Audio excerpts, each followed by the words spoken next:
In the pre-COVID times, I was conducting a workshop on POSH, which is prevention of sexual harassment. While I was conducting that workshop, I observed a few people who were looking at this one individual every now and then. And that kept happening for the whole duration of this workshop. So I decided to talk to this individual and talk to these people also who were looking at this individual.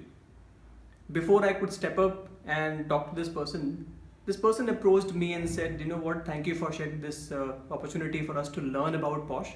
I as an individual was not aware of such policies and procedures, whether they still exist in India or not.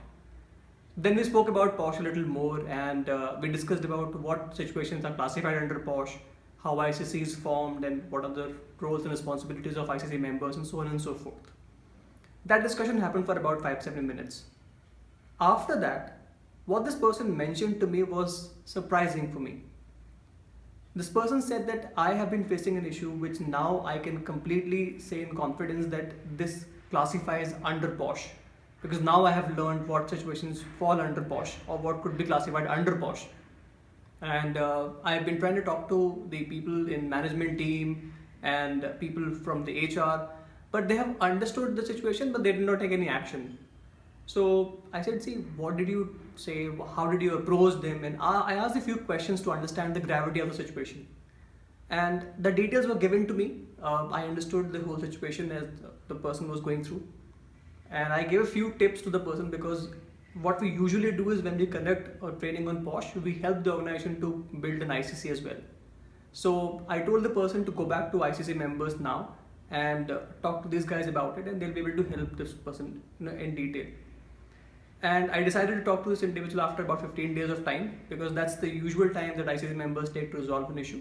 So we connected again, and I found that the situation was resolved, and both the parties were settled, so there were no issues thereafter.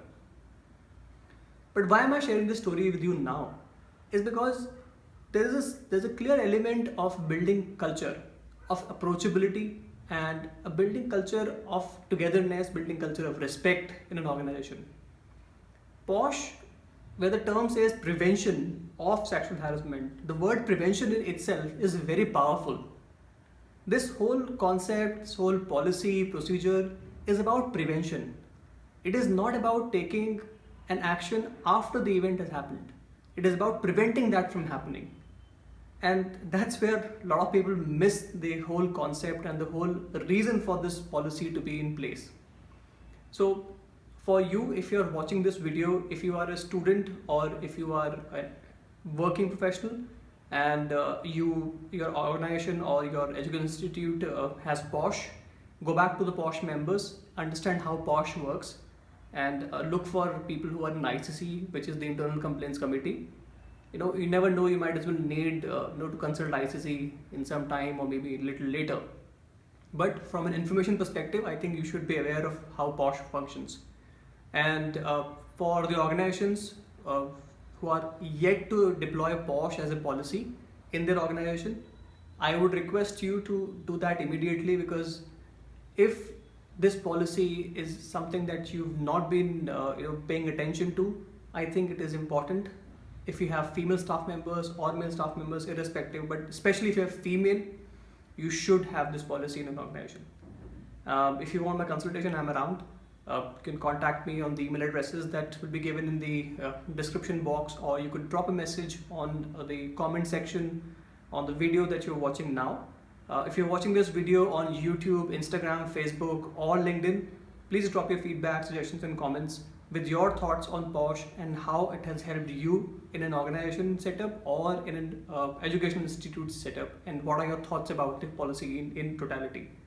Thank you so much for giving it time, and thank you for watching the video.